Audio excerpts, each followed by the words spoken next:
美军得了焦虑症，中国导弹崛起后，偌大的太平洋，美军没有藏身之地了，哪还有什么二线基地可言呢？各位网友，大家好，欢迎收看本期中诚 Talk。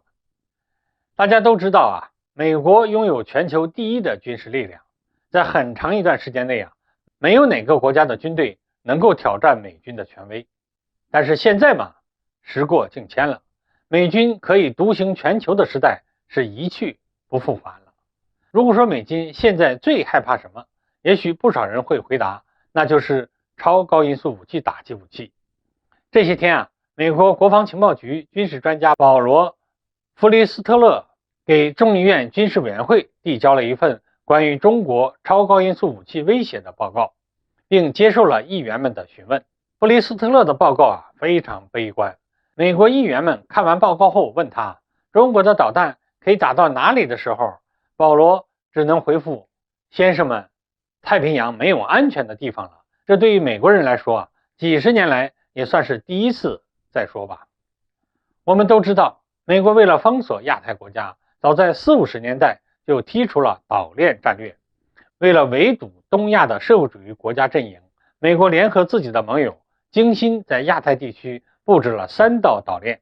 这第一道岛链主要由日本群岛、琉球群岛、我国的台湾岛和菲律宾组成。第二岛链则包括了小笠原群岛、硫磺岛、马里亚纳群岛、关岛、帕劳等岛。第3岛链则包括了Aleutian、夏威夷、澳大利亚等国家和地区。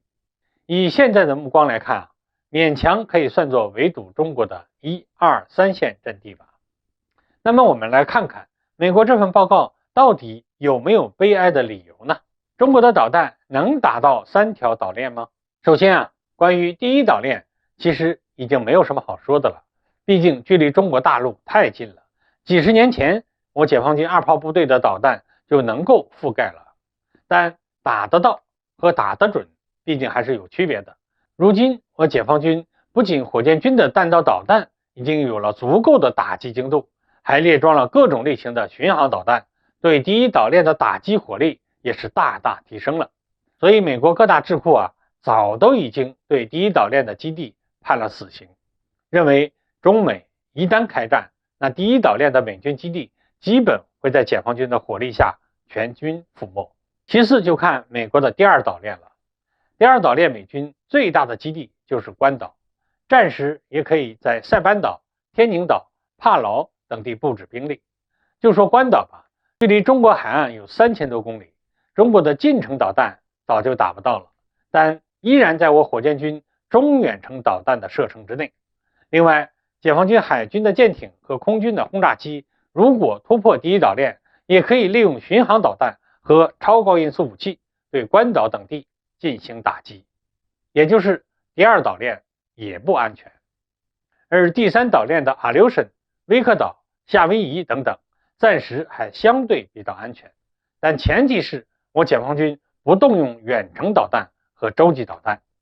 但显然啊，战端一开，解放军岂会吝惜远程导弹呢？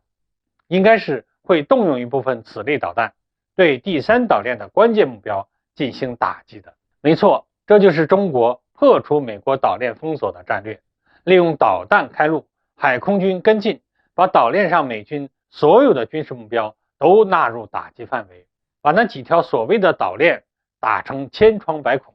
解放军的目标啊，是在本世纪中叶建立起世界一流的现代化军事力量。我们虽然不想跟美国争天下第一，但只要我们一步一个脚印完成这个目标，那么随着中华崛起，西太平洋的美帝霸权啊，终究会被扫进历史的垃圾桶。好，各位网友，今天的话题我们就聊到这儿，欢迎各位留言评论，我们下期再见。